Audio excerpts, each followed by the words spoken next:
Mudah-mudahan yang kita lakukan pagi ini bermanfaat dunia akhirat. Amin ya Allah. Alhamdulillah nih wakaf ibu tuh. Ibu wakaf. Masya Allah. Udah selesai semuanya. Masya Tinggal Allah. dikit lagi Bu, mohon doanya. Ini bangunan utamanya. Masya Allah. Ini beliau Insya Allah, ini Masya Allah. Niat baik selalu dimudahkan Allah. Wakif yang luar biasa. Ya. Dan bukan cuma di sini, di mana-mana wakafnya. Dan nilainya wow.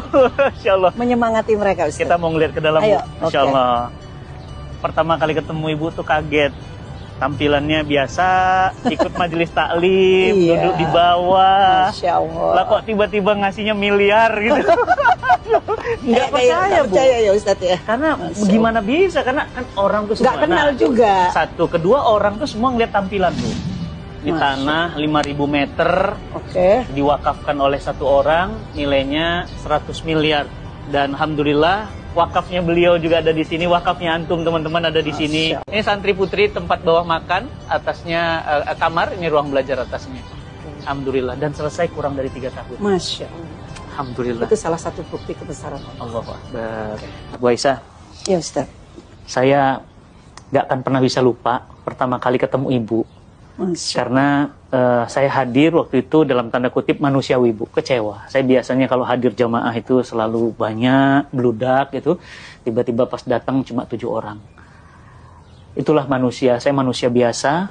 Ketika datanglah 7 orang, saya mau galang dana wakaf untuk pesantren saya gimana. Tapi ternyata 7 orang, ada 1 orang namanya Bu Aisyah dengan penampilan yang sangat sederhana berwakaf miliaran. Dan sekarang pesantrennya sudah jadi. Masya Allah. Bu, saya juga ingin tahu, ibu wakaf dengan nilai yang sebesar itu ada rasa seperti apa Bu? Nggak sayang, itu kan uang bisa beli rumah, bisa beli mobil Forsi, Lamborghini.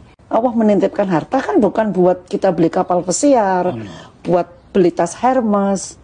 Walaupun bisa, ada teman saya sindir, kamu tuh terlalu bangga dikasih duit anakmu segitu. Beli dong tas Hermes 1 Hermes. Saya bilang kalau saya dikasih uang untuk beli Hermes, saya panggil yayasan bangun masjid aja.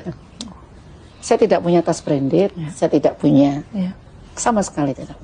Saya pingin brandednya Allah aja. Doain saya Ustaz. Saya sebagai orang tua ya, saya nggak tahu orang tua lain. Itu harus anak itu tergantung ibu, bukan tergantung ayah. Kalau pilih istri itu ibu yang pintar, ibu yang benar. Karena dia nanti yang akan mendidik. Nggak sembarangan. Saya persiapkan anak saya sesuai keinginan saya. Saya nggak pengen kok punya anak jadi profesor. Oke. Jadi anak itu harus dipersiapkan oleh orang tuanya. Masalahnya saya juga pernah dengar dari ibu. Ibu punya restoran di Surabaya, di jalan yang sangat-sangat prestisius. Ibu wakafkan dan nilainya juga puluhan miliar. Masya Allah. Bu, ibu tuh, saya mikir uangnya kok kayak tisu ya. Dicabut keluar, dicabut. Apa gimana, nggak habis-habis apa gimana? Kan sesuai janji Allah.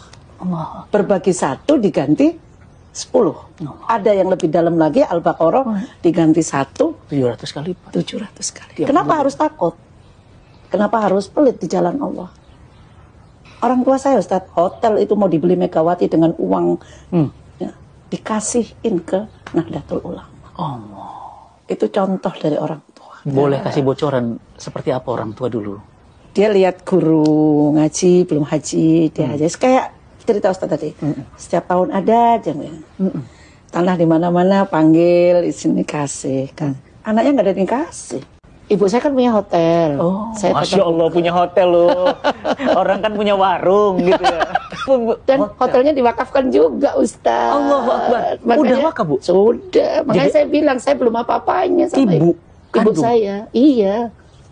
Diwakafin. Sekarang jadi apa di Surabaya? Jadi sekolah Hadijah Plus. Hadijah Plus itu. Muslimat. Ibu Khofifah yang nerima. Gubernur Jawa Timur. Saya pelongo-pelongo ini luar biasa. Allah. Tapi saya tekankan, semakin kamu berbagi, kamu semakin bahagia. Jadi wakaf kepikiran, restoran ibu yang mewah itu diwakafin itu gimana awalnya? Saya bosan Ustaz. Punya duit. Saya pingin. Kalau kita nyari duit, udah mau bosan sama duit ini. Mental memang. Ini Bu, mindset Bu. Jadi dunia itu akhirnya datang ke ibu sujud tuh begitu. Ibu kok bisa ngelepas harta sebesar itu? Allahu Akbar. Yang menggerakkan hati itu Allah. Saya sendiri itu anak saya ya. Waktu dengerin kajian Ustadz kasih presentasi, tunjukin ke kita bahwa dapat tanah wakaf, cerita begini-begini, saya ditepuk. Mah kejar itu Ustadz. Yuk kita kasih apa yang beliau ini. Saya temui Ustadz, datang ke rumah. Begitu aja terjadi. Tapi yang muncul bukan rasa kehilangan yang uang yang rasa bahagia bahwa kita bisa berbagi segitu. Itu menurut saya masih sangat kecil. Jadi rasa bahagia itulah yang tidak ternilai dengan miliar tadi. Yang didatangkan sama Allah. Jadi ada rasa bahagia ketika mengeluarkan harta. Setiap kita berbagi, bahagia itu selalu hadir.